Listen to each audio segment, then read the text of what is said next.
silakan duduk. Perkenalkan, saya bidan mater yang berjaga pada sore hari ini ya Bu.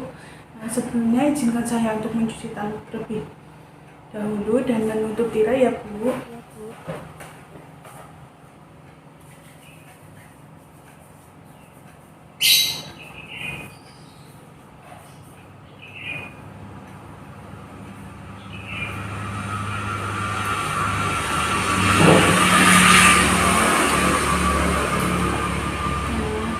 Sebelumnya dengan Ibu siapa? Ibu M, Bu. Anaknya namanya? Anak Umurnya berapa Bu? 14 bulan, Bu.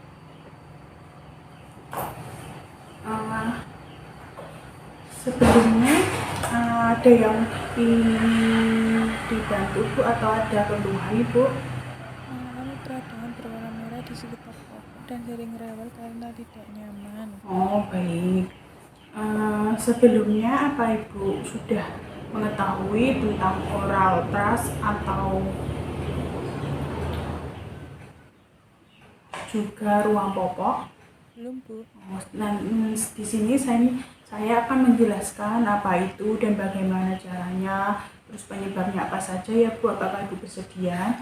Ya, Bu. Untuk oral trust sendiri adalah kandidias atau infeksi jamur selaput lendir mulut, biasanya mukosa dan lidah, dan kadang-kadang palatum, gusis, serta lada mulut. Untuk gejalanya sendiri, yang pertama ada tampak bercak keputihan pada mulut, terus juga bayi kadang-kadang menolak untuk minum atau menyusui, terus mukosa mulut mengelupas, adanya lesi atau luka-luka yang banyak pada selaput lendir mulut sampai bibir memutih menyerupai bekuan susu yang melekat. Terus juga bila nanti terjadi kronis, maka terjadi lesi akan berbenjol kecil dan menyerang sejak bayi sampai anak-anak yang berlangsung lama hingga beberapa tahun akan menyerang kulit anak. Terus juga suhu badannya meninggi sampai 40 derajat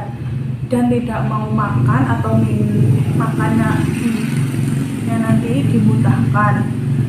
Terus dia nggak mau susu botol, bahkan ASI dan gelisah terus.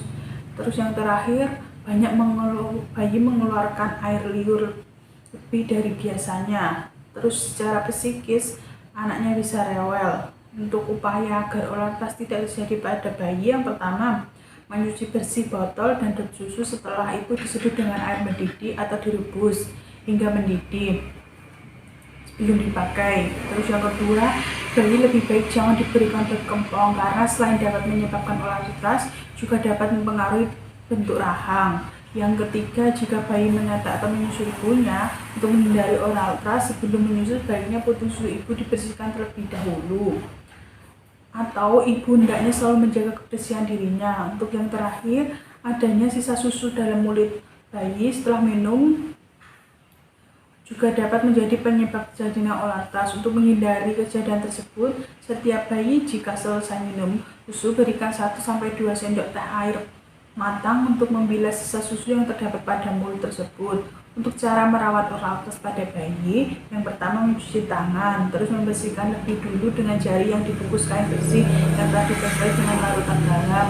Terus yang ketiga, mengolesi mulut dengan gentin violet 0,25% atau 1 ml stupensinistatione. Yang terakhir, membuang kain sehabis dipakai. Nanti bila oral trust bertambah parah seperti mukosa kelihatan putih bertambah dan bertambah merah, nanti segera konsultasi ke dokter ya Ibu. Untuk dari penjelasan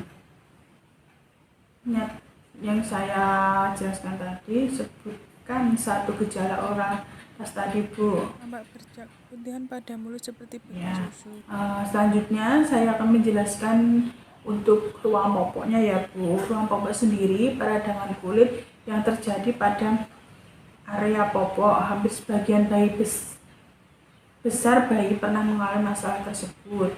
Ruang popok pada umumnya dialami oleh bayi berusia 4-15 bulan. penyebabnya yang pertama, kebersihan yang tidak terjaga. Yang kedua, sering buang air besar. Yang ketiga, bayi sedang mengonsumsi antibiotik atau bayi yang mendapat antibiotik dari air susu ibunya.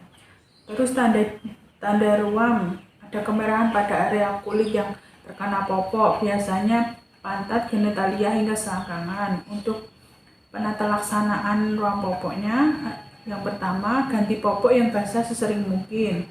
Terus hindari penggunaan tisu basah karena dapat menambah iritasi. Selanjutnya gunakan air bersih untuk membersihkan area popok. Setiap kali mengganti popok langsung dibilas tanpa perlu digosok. Selanjutnya cukup keringkan dengan menepuk kulitnya tanpa digosok karena gosokan keras dapat menyebabkan kerusakan kulit bayi. Yang selanjutnya hindari penggunaan popok terlalu kencang. Yang terakhir, tidak disarankan menggunakan baby oil dan lotion untuk mengurangi ruam popok. Untuk pencegahannya, pilihlah jenis popok dari bahan kain yang menyerap keringat, sering mengganti popok bila basah, dan menjaga kebersihan sekitar popok. Bila terjadi keluhan sebaiknya nanti ibu pergi ke tenaga kesehatan ya Bu. Dari penjelasan saya tadi, untuk tanda ruam popok tadi apa saja Bu? Kemerahan pada area kulit yang terkena popok, biasanya pantat, genitalia hingga selangkangan. Sebenarnya Ibu sudah paham ya. Kalau tidak ada yang ingin ditanyakan lagi, izinkan saya untuk melakukan dokumentasi terlebih dahulu ya Bu. Ya Bu.